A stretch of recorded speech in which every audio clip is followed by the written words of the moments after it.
Last winter, my girlfriend and I wanted to spend a quiet time away from the city and Christmas holidays. After a few weeks of planning, we found a very nice cabin at the edge of the forest, about 30 miles away from home. We found the ad online and contacted the owner, who offered us a fairly reasonable price for 4 days. We even did a video call with the owner and showed us that the pictures we saw online belonged to the real place. We arrived the day before Christmas and were greeted by the owner, a middle-aged woman between 50 and 55 who seemed really good-natured. We had to drive about 5 minutes on a dirt road from the highway to the location of the cabin. When we got there, we saw this spectacular place. It was located on a clearing around 50 yards of radius. It was built completely out of wood and stone, had a really big living room, kitchen, a master bedroom, and 2 small bedrooms. Despite being snowing outside and a really chilly temperature, the fireplace gave such warmth that we didn't need extra clothing inside. After giving us the tour of the place, the woman offered the final warning. The last room on the far end of the house was out of bounds. For no reason anyone should go there. When we asked why, she simply answered that it was her parents and she had their belongings there. And that was very personal. We agreed on her terms. We spent a great time every single day, especially since there was no TV, internet, or any distractions. We made sure of that because we wanted to spend a quiet time away from everything. From time to time, my girlfriend told me that she could listen to some very strange sounds like those of feet dragging on the floor. I thought I heard them too, but since it was very windy and the leaves and branches of the trees made a lot of noise, I didn't pay too much attention to it. The night after Christmas, we drank some wine and went to bed early, around 9 p.m. I don't know exactly why, but around 2 a.m. I woke up. I saw the door of the bedroom barely open and the lights outside were on. I thought that I had turned them off before going to bed, but I had drunk quite a bit. I stood up, making as little noise as possible, trying not to wake up my girlfriend. When I got close to the door, I started to hear a mumbling in the living room. I got to the crevice between the door and the frame and watched closely outside.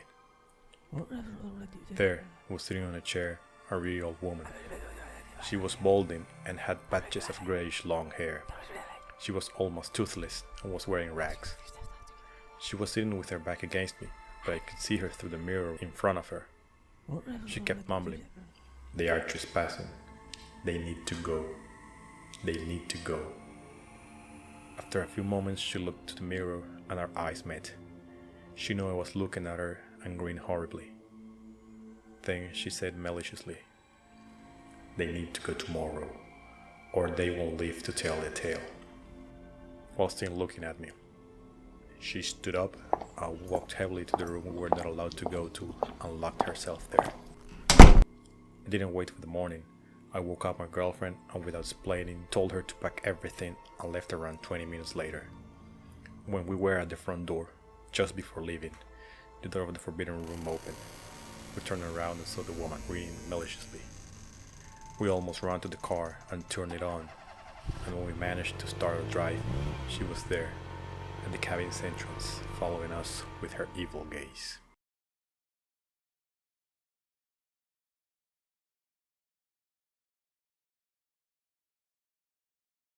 A few friends and I rented a cabin for a weekend in January a few years ago. It was of course very chilly, but the place was great. The forest was about 30 yards away from the front door, and about 2 miles further down there was a mountain fully covered in snow. We had arrived on Saturday early in the morning, and we would be leaving just after lunch on Sunday. We spent a lot of time cooking, drinking, playing Monopoly, dominoes, darts, and just having fun. Around 3 in the morning I decided to call it a night, especially because I was going to be the one to drive the next day. So I went to the room I picked when my girlfriend was already sleeping. I got quietly into it and tried to sleep. Just after a few minutes I heard a knock on the window. It was a faint one, but unmistakable a knock. I didn't move, expecting it to be a joke from my friends, but the knock persisted. I was getting tired of this, and when I turned to look, there was no one there. I went to the living room and questioned my friends about their prank, telling them that I really needed to sleep. They of course denied the situation, pointing that there were no tracks inside the house. I wasn't going to fall for that, so I told one of them to come with me to the front door to prove that one of them had left the house to play a prank on me. When we opened the door, we found no tracks leaving the house, but what we found was even worse.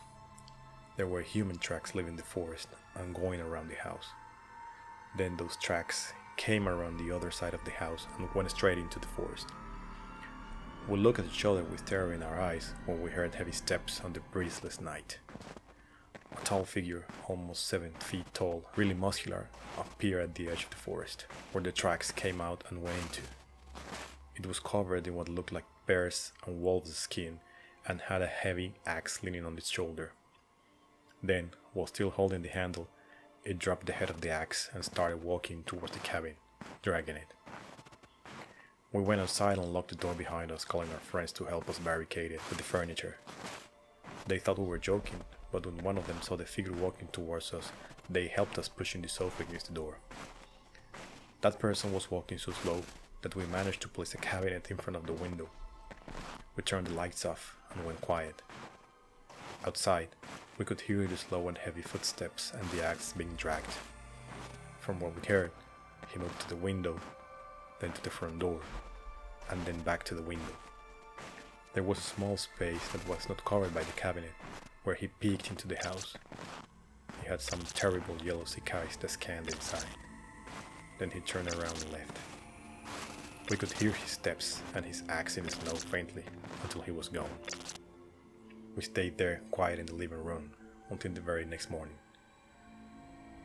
When there was sunlight, we spent no time in leaving the place.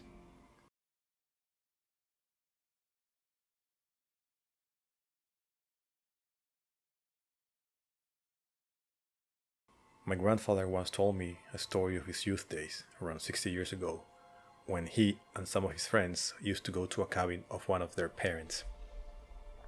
They lived in a small town near a lake, and about 10 miles down the road was the cabin. All the area was surrounded by a beautiful pine forest that was the envy of the whole country. They used to go all year round, but of course their favorite time was winter. In one of their many trips, in one particular chilly winter, they went to celebrate his best friend's sister's birthday. They were 12 people, everyone in couples. My grandparents were already together and had actually just gotten engaged a few weeks before. They all had a great afternoon and night, celebrating until very late. Around 1 a.m., they were talking about my grandparents' wedding when out of nowhere, my grandfather's friend's sister stood up real fast.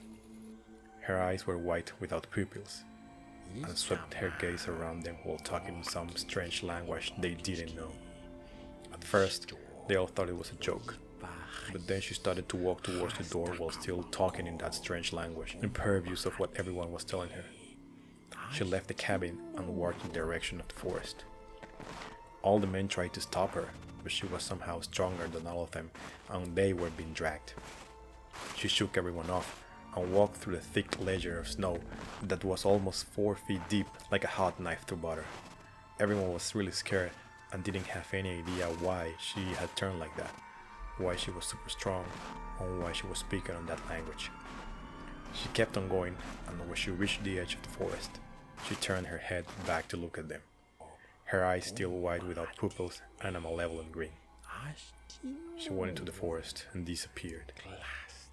According to my grandfather, after the initial shock, they went into the forest to look for her. They kept hearing her talk in her strange language, but couldn't find her. The next day, a search party was assembled to cover more ground, but to no avail.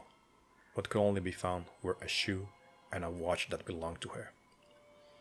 Through the years, many of her belongings were found, but still no trace of her. Many people said she was a witch that finally showed her true colors and went to do her evil ways. Others believed she had some mental disorder and just went mad at that moment. The only proven truth is that no one really knows what happened to her, and up to this day, her disappearance remains a mystery. If you reached this far, please give us a like, consider subscribing, activate notifications, and follow us on social media. Soon, we'll be back with more Inside the Cleft of Dimensions.